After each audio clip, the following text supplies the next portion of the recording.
Bonjour Adeline, je Bonjour suis Fabien. ravie de te retrouver aujourd'hui. Tu es cueilleuse de mémoire. Voilà, donc aujourd'hui on va plus parler biographie, histoire à partager, échange. Est-ce que tu peux juste te représenter en quelques mots, s'il te plaît? Oui, bien sûr.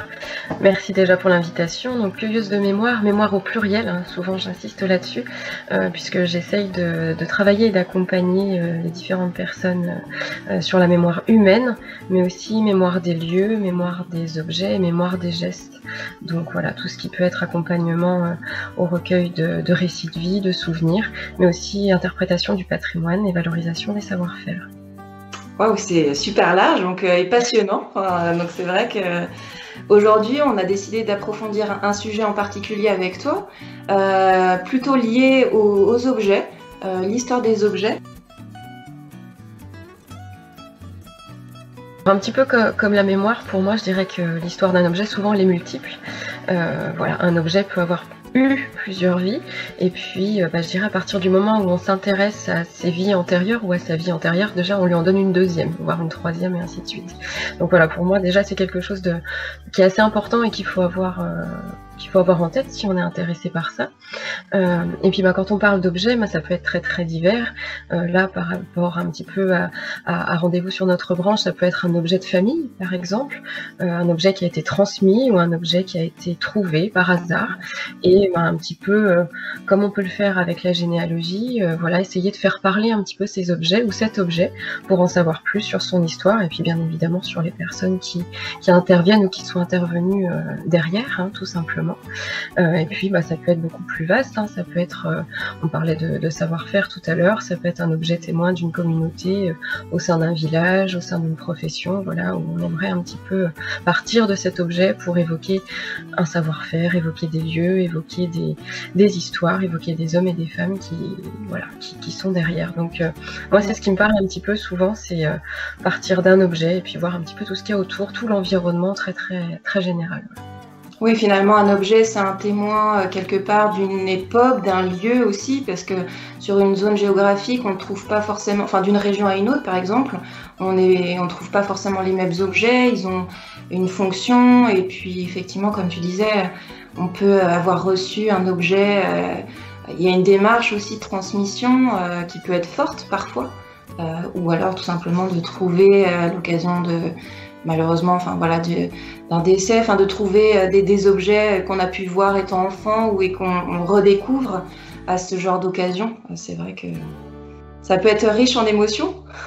Oui, oui, oui, tout à fait. Et souvent, un peu comme les photos, les objets sont déclencheurs de souvenirs, de mémoires, alors soit fortement liés à cet objet, soit beaucoup, beaucoup plus larges.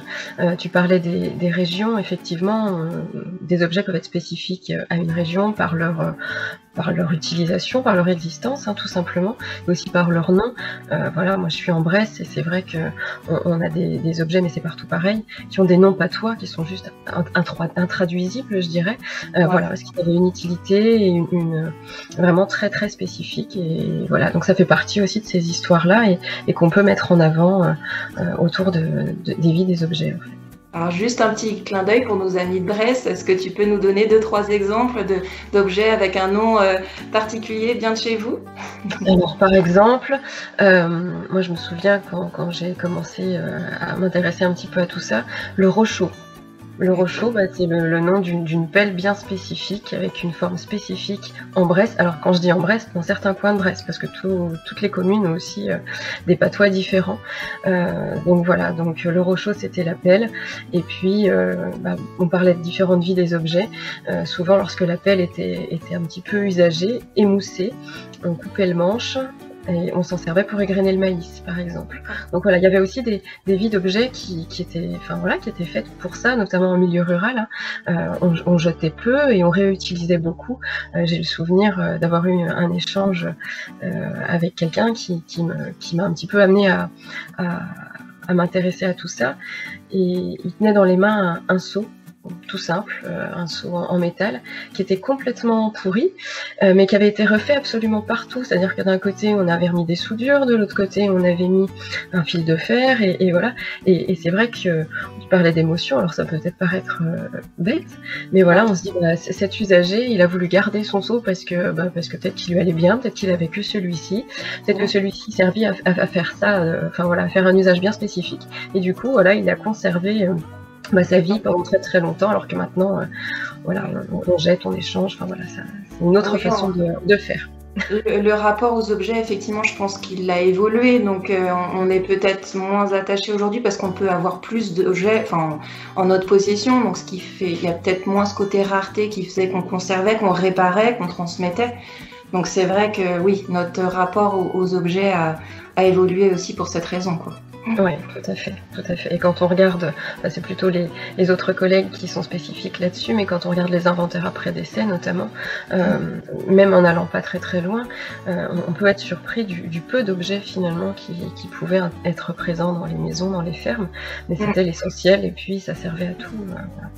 Oui, tout comme les vêtements, par exemple, à une certaine époque, pas si vieille que ça, on les transmettait de génération en génération parce que c'était coûteux, suffisamment coûteux en tout cas pour que ça puisse resservir après et donc ça se léguait et c'est vrai qu'aujourd'hui on n'a plus trop cette vision des choses, mais c'est pas si lointain que ça en fait, cette époque-là. Donc on était vraiment là encore une fois, même si c'était très fonctionnel et visuel comme les vêtements, on transmettait ça.